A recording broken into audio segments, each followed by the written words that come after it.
नमस्कार, बहुत स्वागत है आप सभी का। आप मुझे न्यूज़ 18 के डिजिटल प्लेटफॉर्म पर देख रहे हैं। मैं हूं आपके साथ जया मिश्रा।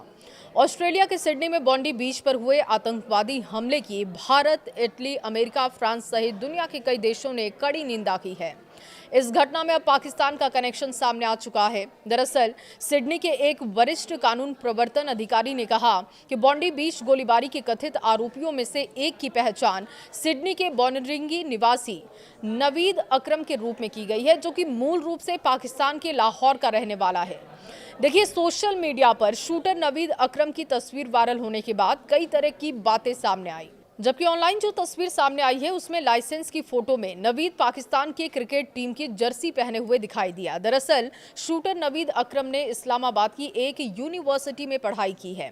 उसने ऑस्ट्रेलिया के सिडनी के अल मुराद इंस्टीट्यूट में भी पढ़ाई की थी। अधिकारियों के मुताबिक इस हमले में शामिल 2 शूटर्स में से एक को मौके पर ढेर किया गया, जबकि दूसरा गंभीर रूप से घायल है। अब पुलिस इस बात की भी जांच कर रही है कि कहीं कोई तीसरा हमलावर या इनका अन्य सहयोगी तो इसमें शामिल नहीं था। देखिए, ऑस्ट्रेलिया में आतंकवादी हमले की आशंका कुछ लोगों को पहले से थी।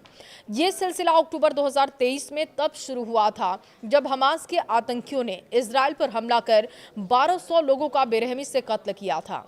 और इसके कुछ ही दिनों के बाद सिडनी में एक यहूदी बेकरी के सामने लाल रंग का उल्टा ट्रायंगल स्प्रे से तैयार किया गया था। ये ऑस्ट्रेलिया में दर्ज की गई पहली यहूदी विरोधी घटना थी, जिसके बाद से लगातार ऐसी घटनाएं घटती रहीं।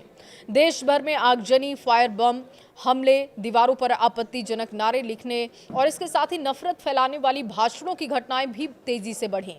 इन घटनाओं की बढ़ती संख्या के बीच खुफिया एजेंसी के प्रमुख ने यहां तक कहा कि यहूदी विरोध सबसे प्राथमिक खतरा बन चुका है। सिडनी के बॉन्डी बीच पर हुए हमले में उस आशंका को सच साबित कर दिया है जिसे लंबे समय से महसूस किया जा रहा था। देखिए, यहूदियों की संस्था ऑस्ट्रेलियन ज्यूरी की एग्जीक्यूटिव काउंसिल के सह मुख्य कार्यकारी अधिकारी एलेक्स ने इस बात का दावा किया था और उन्होंने कहा था कि यहूदी समुदाय का सबसे बुरा डर सच साबित हो चुका है। हालात ऐसे हैं कि यहूदी माँ बाप अपने बच्चों को डे केयर में भेजने से डरते हैं। संगठन ने अपनी रिपोर्ट तैयार की थी और रिपोर्ट में बताया कि करीब 1 साल में यहूदी विरोधी 1600 घटनाएं रिकॉर्ड हुई हैं। ऑस्ट्रेलिया में सरकारी आंकड़ों के मुताबिक 1.17 लाख से अधिक यहूदी रहते हैं। ऑस्ट्रेलिया की कुल आबादी लगभग 2.8 करोड़ है। ओडेड एलम ऐसे शख्स हैं जिन्होंने 2 दशकों तक इजरायली खुफिया विभाग में काम किया। एलम ने हमले के वीडियो देखने के बाद कहा कि पहली शुरुआती प्रतिक्रिया पुलिस की तरफ से नहीं थी, बल्कि आम नागरिकों की तरफ से की गई थी, जिससे पुलिस की भूमिका सवालों के घेरे में है। एलम के मुताबिक ये सब प्लानिंग के साथ हुआ है। सब कुछ इस ओर इशारा करता है कि ये पहले से प्लान किया गया हमला था। कहा तो ये भी जा रहा है कि सिडनी में आतंकी हमले को अंजाम देने वाला शख्स पहले से ही ऑस्ट्रेलियन सिक्योरिटी इंटेलिजेंस ऑर्गेनाइजेशन यानी कि ASIO के रडार पर था। आतंकी हमले को रोका नहीं जा सका, जिसकी वजह से लोगों की जान गई है। फिलहाल सिडनी में हुए आतंकी हमले के बाद पुलिस इसके पीछे के मकसद की जांच कर रही है। कमिश्नर ने घटनास्थल का जायजा लिया और घटनास्थल पर ISIS का झंडा मिलने की खबरों से इनकार किया, उस पर कुछ भी कमेंट नहीं किया। उन्होंने मकसद को समझने की अहमियत पर जोर दिया।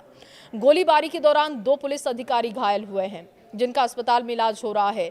पुलिस ने आने वाले दिनों में सुरक्षा बढ़ाने की बात कही। हमले से लोग सदमे में हैं। एक बार फिर दुनिया ने आतंक के भयावह रूप को देखा है और इस बार निशाने पर ऑस्ट्रेलिया का सिडनी शहर रहा, जो कि अपनी खूबसूरती की वजह से जाना जाता है।